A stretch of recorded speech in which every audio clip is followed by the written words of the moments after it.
I want to be precise about the timeline, because precision is the only thing I have left that the institution hasn't managed to soften, reclassify, or bury in a workflow nobody reads. It was 11 weeks after my last meeting with Ellen Chowdhury when I received a phone call from a number I didn't recognize. This was a Wednesday, February 19th. I remember because I was sitting in my truck in the parking lot of a Home Depot on Route 9, eating a gas station sandwich, and the local news was running a segment about a water main break on Delancey, the third in 2 months. I mention that because it becomes relevant. Everything in this story eventually becomes relevant, which is part of what makes it so difficult to explain to people who haven't spent the last 14 months watching a building slowly confess to something it was designed to keep quiet. The caller identified herself as Dr. Priya Narang. She said she was the staff geotechnical engineer at Meridian General Hospital. I want you to sit with that for a moment. I had spent 5 months trying to confirm that this position even existed. I had filed 2 separate FOIL requests with the county. I had cross-referenced the hospital's publicly listed department heads, its vendor contracts, its annual reports. I had spoken to 3 people in facilities who either denied the position existed or became conspicuously vague when I pressed them.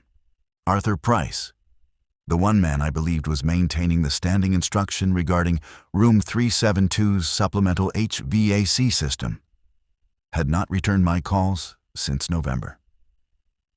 And now, the geotechnical engineer was calling me. Dr. Narang's voice was calm, clinical. She spoke with the careful, practiced neutrality of someone who has been trained to deliver complex information to non-specialists, which I suppose is exactly what I was. She said she had been given my name by a colleague in your former department. She did not specify who. She said she understood I had been conducting an independent investigation into certain structural and environmental anomalies associated with the E-wing of the hospital, specifically the area surrounding Room 372 and the subsurface void identified in the 1970 geotechnical survey. I confirmed that I had. She asked if I would be willing to meet. I said yes before she finished the sentence. We met 2 days later on a Friday afternoon at a diner called The Lamplighter on Broad Street, about 4 miles from the hospital campus. Dr. Narang had chosen the location. She was already seated when I arrived. A woman in her late 40s, dark hair pulled back, wearing a plain navy blazer over a gray turtleneck. She had a leather portfolio on the table in front of her, and a cup of black coffee she didn't appear to be drinking. The first thing she said to me was, "I need you to understand that I'm not a whistleblower." I told her I understood. "I'm not here because I think the hospital is doing something wrong," she continued. "I'm here because I think the hospital is doing something incomplete. And I think you might have documentation that would help me do my job more effectively." This was a framing I hadn't anticipated. In my experience, limited as it was to security work and the kind of low-grade institutional archaeology I'd been conducting since my reassignment, people who reached out about Room 372 then fell into one of 2 categories.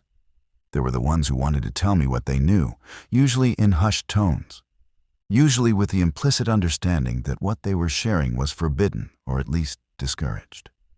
And there were the ones who wanted to know what I knew, usually because they'd been tasked by someone above them with assessing how much of the story had leaked. Dr. Narang didn't fit either category. She wasn't nervous. She wasn't performing concern. She was transactional. She had a problem. She believed I had data that could help solve it. That was the entire basis of the meeting. I respected that. I also didn't trust it, but I respected it. She opened the leather portfolio and removed a single sheet of paper, a printout of a topographic cross-section diagram. I recognized the format immediately. It was a subsurface profile, the kind generated from borehole data, showing soil strata in horizontal bands, with annotations for density, composition, and moisture content. The cross-section ran east to west, and the label at the top read MG-EW-2024-CS7. "This is from October," she said. "One of the monitoring wells we installed when I was brought on. Well 7, easternmost position, about 40 feet from the E-wing foundation wall." She pointed to a band of gray in the middle of the diagram, roughly 18 feet below grade. "This is the void." I had seen representations of the void before, in the original 1970 boring logs that Ellen Chowdhury had provided. But those had depicted it as a relatively contained pocket, an irregularly shaped cavity in the glacial till, roughly 12 feet across at its widest point, sitting about 22 feet below the surface. The 1974 monitoring data, the last set collected before the program was abandoned, had shown modest lateral expansion, perhaps 2 feet in each direction over 4 years. What I was looking at now was not modest. The void, as represented in Dr. Narang's October 2024 cross-section, extended laterally for approximately 31 feet. Its vertical dimension had also changed. The ceiling of the cavity, the boundary between the void and the overlying soil, had migrated upward by roughly 6 feet since 1974. It was now 16 feet below grade. I said nothing for a long time. Dr. Narang let me look. "The rate is what concerns me," she said finally. "Not the size. Size is manageable. We can engineer around size. But the rate of change between your historical data and my current data doesn't follow any model I can apply." She removed a second sheet. This one was a graph, a simple XY plot with time on the horizontal axis and void volume, in cubic meters, on the vertical. There were 4 data points from the 1970 to 1974 monitoring period, clustered in the lower left corner, showing a gentle upward slope.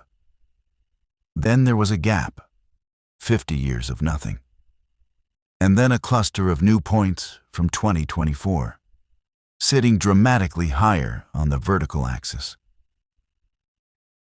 "If I connect the historical points to the current points with a straight line," she said, tracing the trajectory with her finger, "I get a rate of expansion that's aggressive but plausible, about 0.4 cubic meters per year. That's within the range of natural karst processes in glacial deposits, especially if there's a persistent water source driving dissolution." She paused.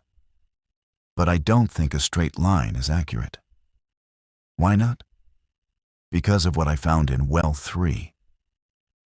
Well 3, she explained, was positioned directly beneath the E-wing foundation, or as close to directly beneath as they could manage without drilling through the building's footprint. It had been installed in August 2024, 4 months before this meeting, using an angled boring technique that allowed the drill to pass under the foundation wall from an access point in the adjacent parking structure. The installation had not gone smoothly.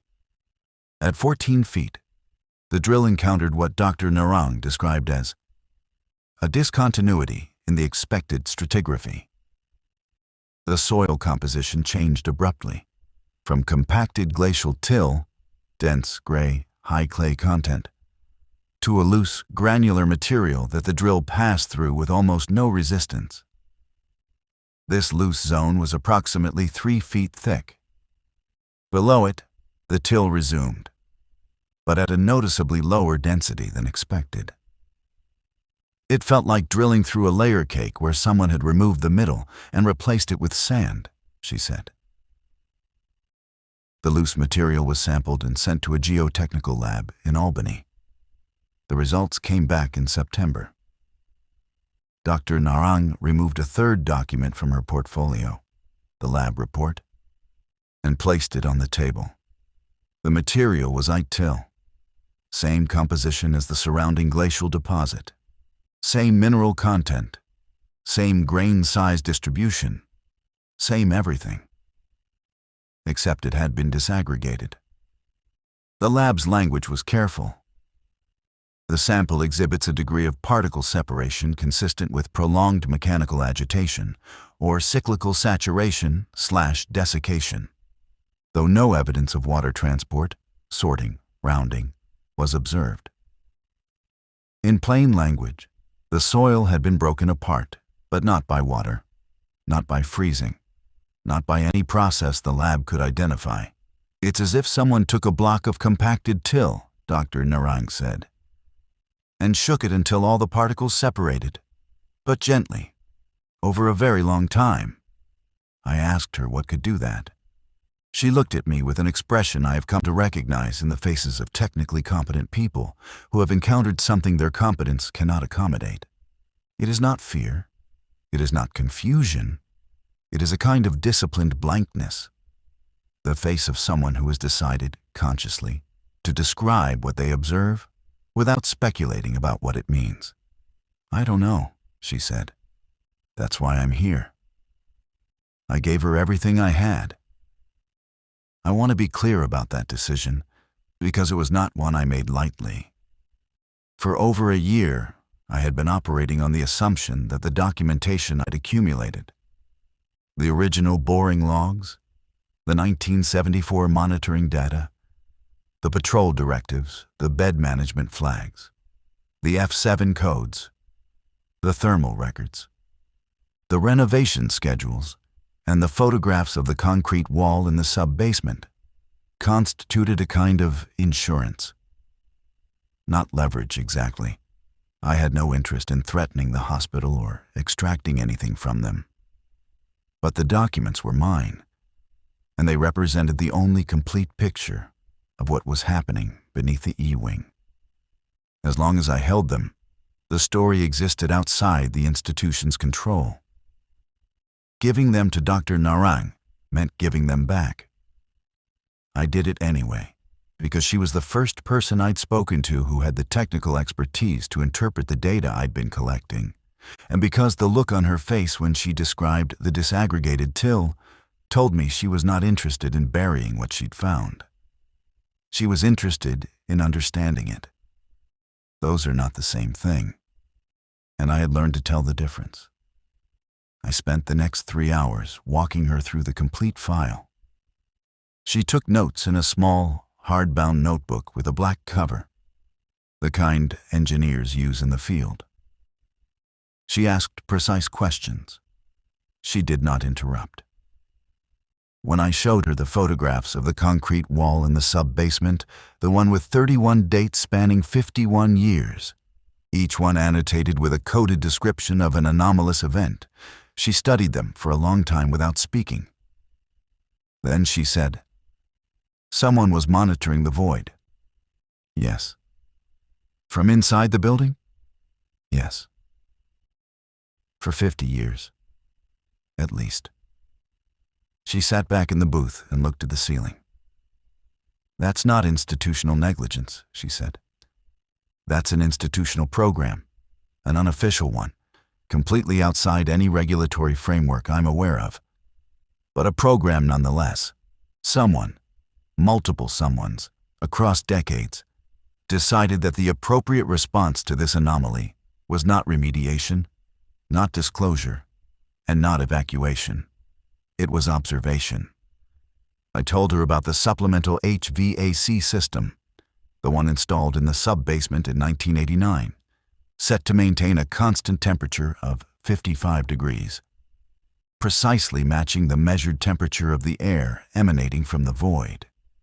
I told her about my theory that the system was designed not to cool the room, but to mask the thermal signature of the void, to make the cold in room 372 appear mechanical rather than geological. She nodded slowly. "That's consistent with what I've seen in the facilities records. The HVAC unit is listed as a backup system for the wing's climate control. It's been serviced regularly, every 18 months, like clockwork, but it's never been connected to the wing's main ductwork. It feeds a single supply register in the floor of room 372. In the floor? Yes, not the ceiling, which is standard for hospital HVAC. The floor, which means it's pushing cold air down into the sub-basement, into the void. We looked at each other. Why would you pump cold air into a void? I asked. Dr. Narang opened her notebook and wrote something I couldn't read. Then she closed it and said, I need to run some models. Can I keep copies of the thermal data? I told her she could keep copies of everything. 3 weeks passed. During that time, I continued my routine. I was no longer employed by Meridian General. My position had been restructured the previous spring, a bureaucratic euphemism so transparent that even the HR representative who delivered the news couldn't maintain eye contact. I was working private security for a commercial property management company on the east side of the city. The work was unremarkable. I checked doors, I watched cameras, I wrote reports that no one read about incidents that didn't matter. It was, in every meaningful sense, the photographic negative of what I had been doing at the hospital. Because at Meridian General, the incidents did matter, and the reports were read. And the reason no one acted on them was not indifference, but something much more deliberate. I thought about the void constantly. Not with fear. I want to be very specific about that. I have described the events at Meridian General to a small number of people. Colleagues, a former supervisor, my sister, and in every case, the first question they ask is whether I'm afraid. The answer is no. What I feel is something more corrosive than fear. It is the persistent, low-grade unease of knowing that a system designed to manage a problem has become, over time, a system designed to perpetuate one. The void beneath the E-wing is not a secret. It is a known quantity, documented, monitored, and serviced by an institution that has chosen, for over 5 decades, to treat it as a maintenance issue, rather than a structural crisis. The horror, if that word even applies, is not the void itself. It is the filing system that grew up around it. The acronyms, the service contracts, the carefully worded renovation delays, the cold. I had been thinking about the cold for weeks. Specifically, about a detail Dr. Narang had mentioned almost in passing. The HVAC unit pumped air into the void, not away from it, into it. This contradicted every assumption I had made about the supplemental system. I had believed, and Ellen Chowdhury's account had supported this, that the system was designed to match the void's temperature in order to prevent a thermal differential that might alert occupants of room 372 to the anomaly below them. A masking system, camouflage. But if the system was pumping cold air into the void, then its purpose was not concealment. It was maintenance. Someone, at some point, had determined that the void needed to be kept cold. That the cold was not a symptom of the anomaly, but a treatment for it. The implications of this kept me awake at night. Dr. Narang called me on March 14th. I need you to come look at something, she said. Not at the hospital, at my office. Her office turned out to be a rented workspace in a commercial building on Liberty Street. A small second-floor unit with 2 desks, a drafting table, and an enormous whiteboard that covered most of one wall. The whiteboard was filled with equations, diagrams, and annotations in 3 different colors of marker. I recognized some of the diagrams. Cross-sections similar to the ones she'd shown me at the lamplighter, but more detailed, with additional data points and overlay lines that traced various projections. On the drafting table was a large format printout, about 3 feet by 2 feet, that appeared to be a thermal map. It showed the footprint of the E-wing from above, rendered in gradients of blue, green, and yellow. The blue was concentrated in a roughly oval shape beneath the center of the wing, extending slightly to the east. The green surrounded it. The yellow, representing warmer temperatures, formed the periphery. "This is a composite thermal model," Dr. Narang said. "I built it using your historical temperature data, my borehole readings, and surface temperature surveys I conducted last month using ground-penetrating radar." She pointed to the blue oval. "This is the void. Or more accurately, this is the thermal footprint of the void as expressed at a depth of 16 feet. The temperature at the center is 41 degrees Fahrenheit. The ambient soil temperature at this depth, regionally, should be approximately 52 degrees. So the void is cold. The void is very cold, 11 degrees below ambient. And it's been cold for at least 50 years, based on your records. Could the HVAC system account for that?" She shook her head. "I modeled it. The supplemental unit has a cooling capacity of approximately 1.5 tons. If it were pumping 55-degree air into the sub-basement space 24 hours a day, which the service records suggest it has been, it could account for a temperature depression of maybe 3 to 4 degrees in the immediate area. Not 11. Not across a void of this volume. So the void is generating its own cold." Dr. Narang did not answer immediately. She walked to the whiteboard, picked up a red marker, and drew a circle around one of the equations. I couldn't parse it. It involved variables and notation I didn't recognize. "This is a standard heat transfer equation for subsurface cavities," she said. "Given the void's geometry, the thermal conductivity of the surrounding till, and the regional geothermal gradient, I can calculate the equilibrium temperature of the cavity. It should be approximately 50 degrees, not 41. She turned to face me. "There's a 9-degree deficit that I cannot account for with any conventional mechanism. No groundwater flow, no evaporative cooling, no geochemical reaction. The void is losing heat, or more accurately, the void is absorbing heat from the surrounding soil, at a rate that doesn't have a source."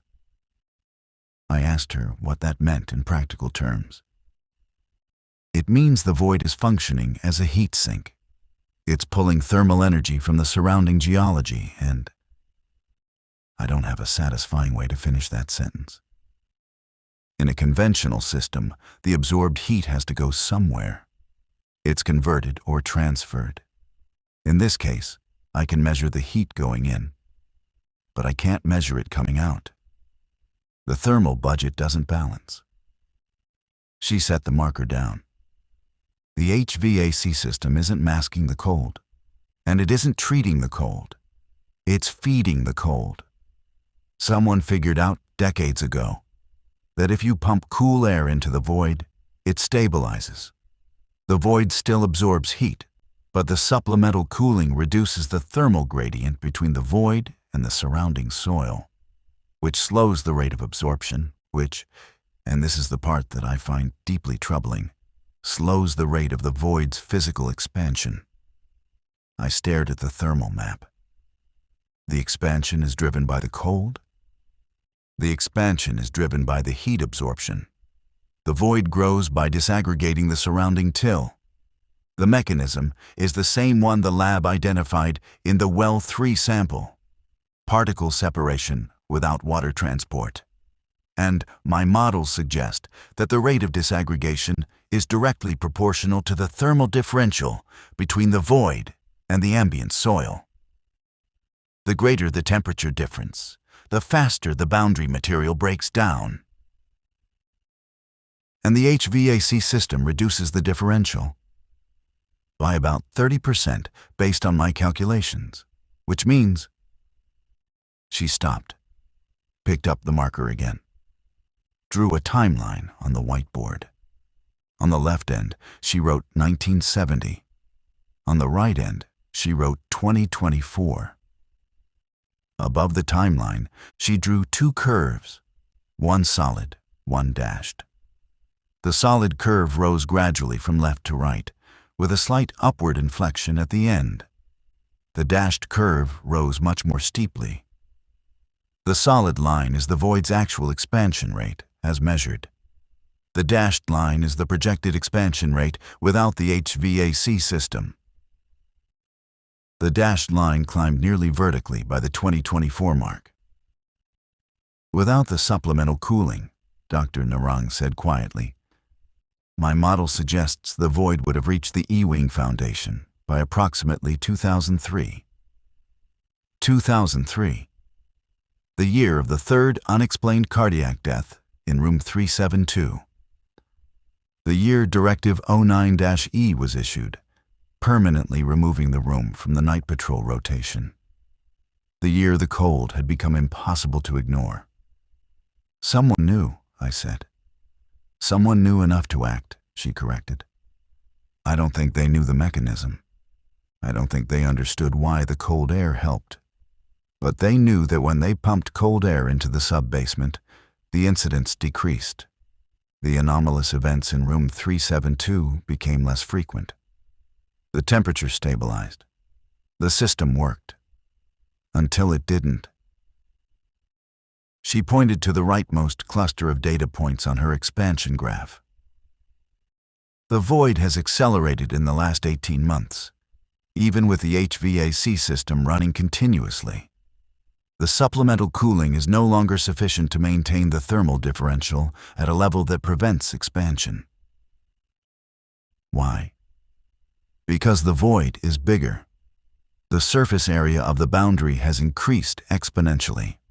The same 1.5-ton cooling unit that could meaningfully reduce the gradient across a 12-foot cavity in 1989 is now trying to service a 31-foot cavity.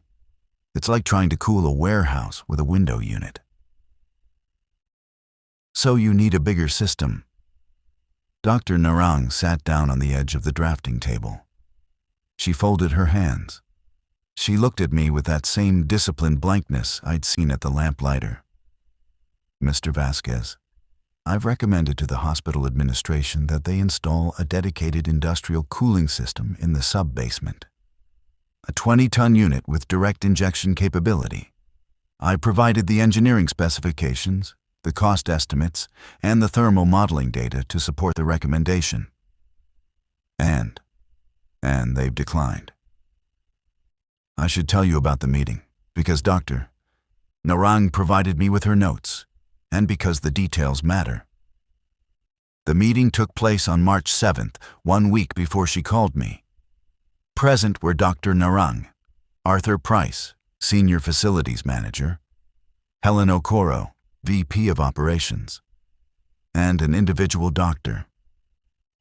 Narang identified only as legal counsel, external. The absence of a name was, she said, deliberate on the hospital's part. Dr. Narang presented her findings. The void's dimensions, the rate of expansion, the thermal anomaly, the correlation between cooling and stabilization, and the projected timeline if no additional intervention was implemented. Her presentation was technical. It was supported by data. It included three-dimensional models of the void's current geometry and projections of its geometry at 1 year, 5-year, and 10-year intervals. At the 1-year projection, the void's upper boundary would be approximately 14 feet below grade, still below the Ewing Foundation, but within the zone of influence for the building's structural support. At the 5-year projection, the upper boundary would be approximately 9 feet below grade. The foundation itself sat at 8 feet. At the 10-year projection, the void would have reached the foundation. Dr. Narang recommended the industrial cooling system as an interim measure to slow the expansion while a comprehensive remediation plan was developed. She estimated the cost of the cooling installation at approximately $340,000. She estimated the cost of comprehensive remediation, which would involve excavation, cavity stabilization, and foundation reinforcement, at approximately $12 million. The external legal counsel spoke first. He asked whether the void posed an imminent structural risk to the building. Dr. Narang said no. At current rates of expansion, the foundation would not be compromised for approximately 8 to 10 years. The council asked whether the existing HVAC system could be supplemented or optimized to extend that timeline without a full installation. Dr. Narang said she could increase the unit's runtime and reduce its thermostat setting, which might buy an additional 12 to 18 months. But the fundamental problem, insufficient cooling capacity for the void's current volume, would remain. The council asked whether there were alternative interpretations of the data that might suggest a lower rate of expansion. Dr. Narang said there were not. Helen Okoro then asked a question that, according to Dr. Narang's notes, was phrased with extreme care. Is there any scenario in which the current management approach remains viable for the foreseeable future? Dr. Narang said no. Arthur Price did not speak during the meeting. Dr. Narang noted that he sat with his hands folded on the table and his eyes fixed on a point somewhere above her head. She described his expression as resolved, not resigned. Resolved, as if the outcome of the meeting had been determined before it began, and he was simply waiting for the proceedings to confirm what he already knew. The hospital's decision, communicated to Dr. Narang via email 3 days later, was as follows. The existing HVAC system would be optimized per her suggestion. The thermostat would be lowered to 50 degrees, and the unit's compressor would be upgraded, a modification costing approximately $8,000. No industrial cooling installation would be authorized at this time. The comprehensive remediation estimate would be referred to the Capital Planning Committee for future consideration.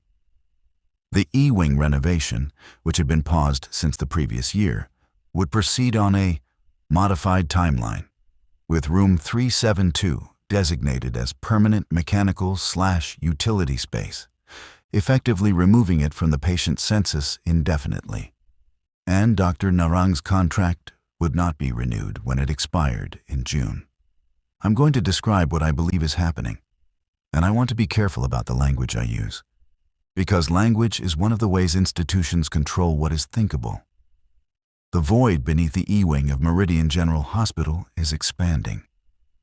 It has been expanding for at least 54 years, and the rate of expansion is accelerating.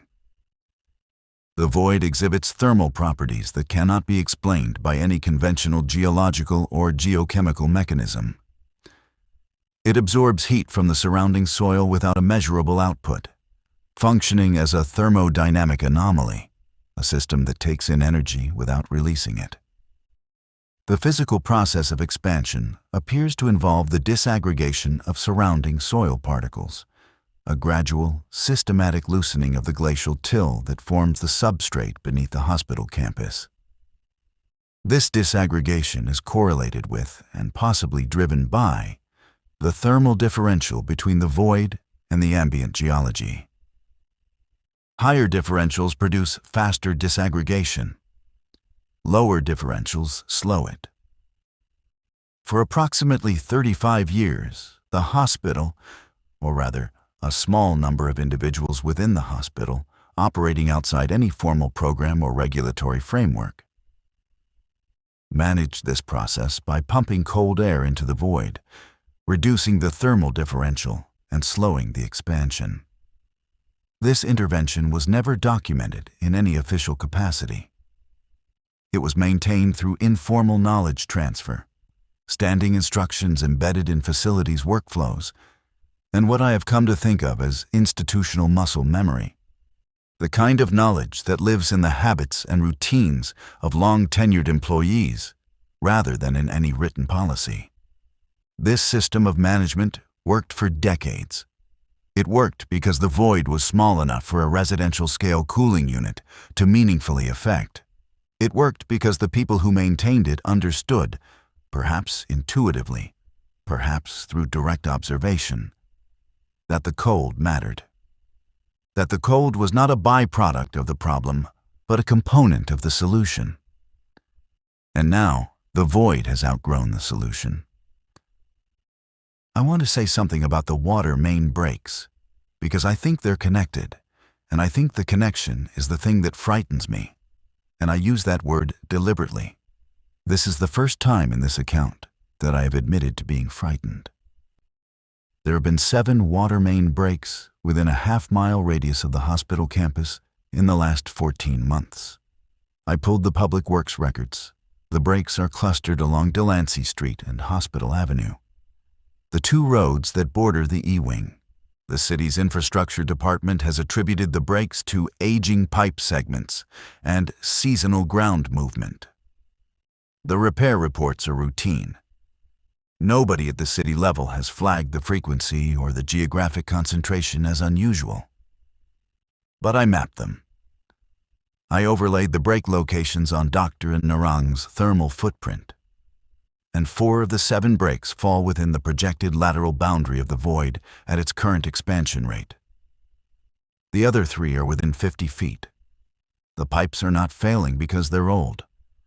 They're failing because the ground beneath them is losing its structural integrity.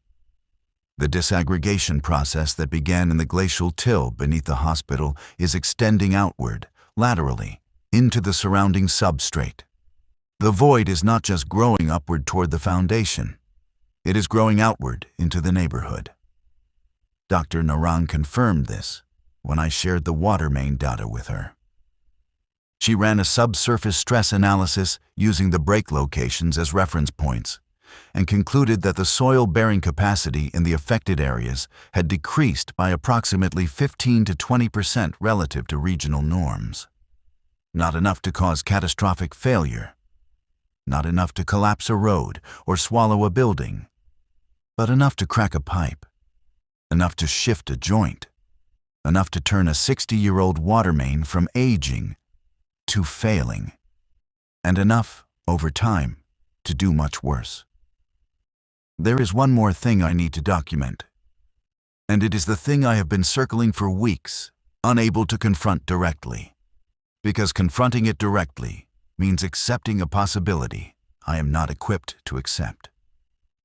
On March 22nd, 8 days after my second meeting with Dr. Narang, I drove to the hospital campus at 2 a.m. I did not enter the building.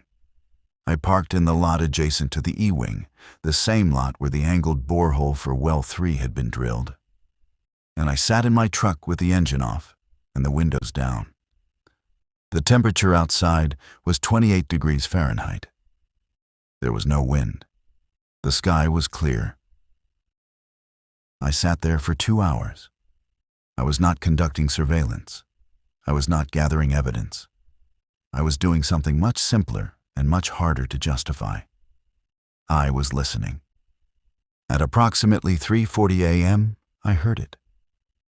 It was not a sound exactly, or rather, it was a sound in the way that the hum of a transformer is a sound. Something felt as much as heard. Something that exists at the boundary between perception and vibration. It was low, extremely low. Below the threshold of what I would normally identify as audible. I felt it in my sternum, in my teeth, in the bones of my hands where they rested on the steering wheel. It lasted for approximately 90 seconds. Then it stopped. I checked my phone. The time was 3:41 a.m. The temperature reading from the weather app showed 28 degrees. I opened the hospital's public-facing environmental monitoring page, a dashboard that displays real-time temperature and humidity for various zones of the building, intended for infection control transparency. The E-Wing reading showed 68 degrees in the corridor, 66 degrees in the patient rooms. Room 372 was not listed. It had been removed from the dashboard in 2019, when the room was taken out of the patient census, but the sub-basement, listed as E-wing mechanical, showed a temperature of 44 degrees. The supplemental HVAC system was set to 50 degrees. The sub-basement should not have been colder than 50 degrees, unless the void's own thermal draw was overwhelming the system's output. 44 degrees meant the void was winning.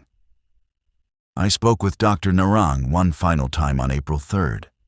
She told me her contract termination had been moved up from June to April 30th. She had been asked to prepare a transition document summarizing her findings for her successor, though no successor had been named, and she doubted one would be. She had completed the document. She gave me a copy. It was 37 pages long, plus appendices. It was meticulous. It was, in my non-professional assessment, the single most important document ever produced about the Meridian General Campus, and it would almost certainly be filed in a drawer and forgotten within 6 months of her departure. The document's final section was titled Conclusions and Risk Assessment. I'm going to reproduce the last 3 paragraphs here, because they say what I cannot say in my own words, and because Dr. Narang said them better than I ever could.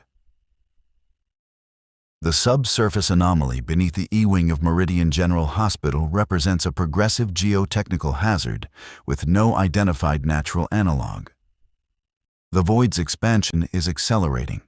Its thermal behavior is inconsistent with known geological processes, and its boundary effects are extending beyond the hospital campus into surrounding municipal infrastructure. The current management approach, supplemental cooling via a 1.5-ton HVAC unit, is no longer adequate to maintain the thermal differential at a level sufficient to meaningfully slow the rate of expansion. The institution's response to this hazard has been characterized by a pattern of incremental accommodation rather than comprehensive action. Each escalation in the anomaly's behavior has been met with a proportionally minimal intervention. A patrol directive, a bed management flag, a thermostat adjustment, sufficient to manage the immediate symptom without addressing the underlying condition. This pattern is not the result of negligence or malice. It is the predictable outcome of an institutional structure that processes risk through departmental silos, budgetary cycles, and liability frameworks, none of which are designed to accommodate a phenomenon that does not fit within established categories of hazard. It is my professional opinion that without significant intervention, at minimum, the installation of an industrial-scale cooling system, ideally a comprehensive geotechnical remediation program, the void will reach the E-wing foundation within 8 to 10 years. The consequences of this are difficult to predict with precision, but may include structural compromise of the building, disruption of underground utilities, and potential surface subsidence affecting roads and adjacent properties. I urge the hospital administration to reconsider its current approach and to engage external geotechnical consultants for an independent assessment of the hazard. The hospital received this document on April 8th. On April 12th, the thermostat in the sub-basement was adjusted from 50 degrees to 48 degrees. No other action was taken. I am writing this in June. It is warm outside, 81 degrees, the kind of heavy, humid heat that settles over the city in early summer and makes the asphalt soft. I am sitting in my apartment 3.5 miles from the hospital campus, and I have the window open because the air conditioning in my building is unreliable. I can feel it. Not constantly, not even frequently, but on certain nights, still nights, when the city noise drops and the air is heavy and motionless, I can feel it. That low vibration, that subsonic pulse. The same thing I felt in the parking lot in March, except now I feel it from 3.5 miles away. I don't know what that means. I don't know if it means the void is larger than Dr.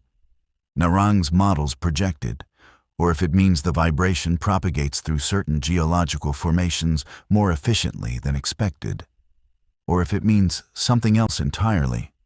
Something I don't have the technical vocabulary to name and don't have the professional standing to investigate. What I know is this: the void is growing. It has been growing for at least 54 years.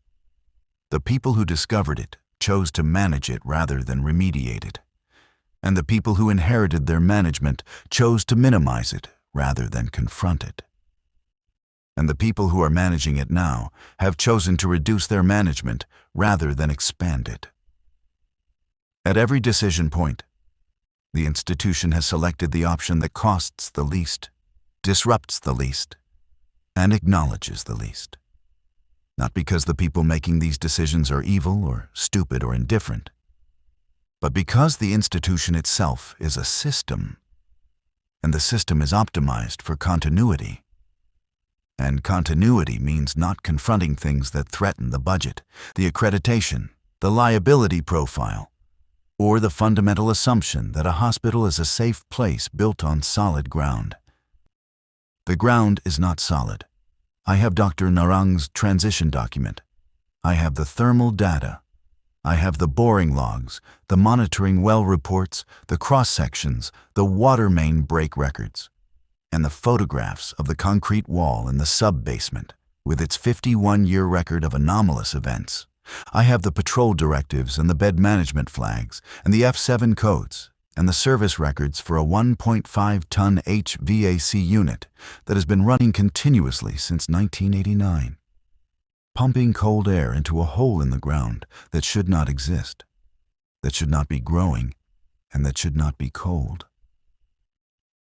I have all of it, and none of it is enough, because the institution is not hiding the void. That's what I couldn't understand for the longest time. Why the cover-up felt so incomplete, so half-hearted, so permeable. It's because there is no cover-up, there is no conspiracy. There is no shadowy group of administrators who gather in a conference room and decide, collectively, to suppress the truth about what lies beneath the E-wing. There is only a system, a vast, slow, indifferent system of budgets and committees and workflow approvals. And the system does not suppress information. It digests it. It takes a 54-year-old geotechnical anomaly and processes it through the same bureaucratic machinery that processes every other maintenance issue. It generates a work order, assigns a priority level, refers it to a committee, tables it for future review, and moves on to the next item on the agenda. The void is on the agenda. It has always been on the agenda. It will remain on the agenda until the agenda is buried beneath the rubble of a building that collapsed into a hole that everyone knew was there and no one could figure out how to pay for. Arthur Price is still at the hospital. He still services the HVAC unit every 18 months. He still maintains the standing instruction. He still knows more about what is happening beneath the E-wing than anyone currently employed by the institution. And he will carry that knowledge until he retires, at which point it will be transferred, informally, incompletely, through habit and implication rather than documentation, to whoever inherits his maintenance rotation. The concrete wall in the sub-basement has not been updated since my last visit.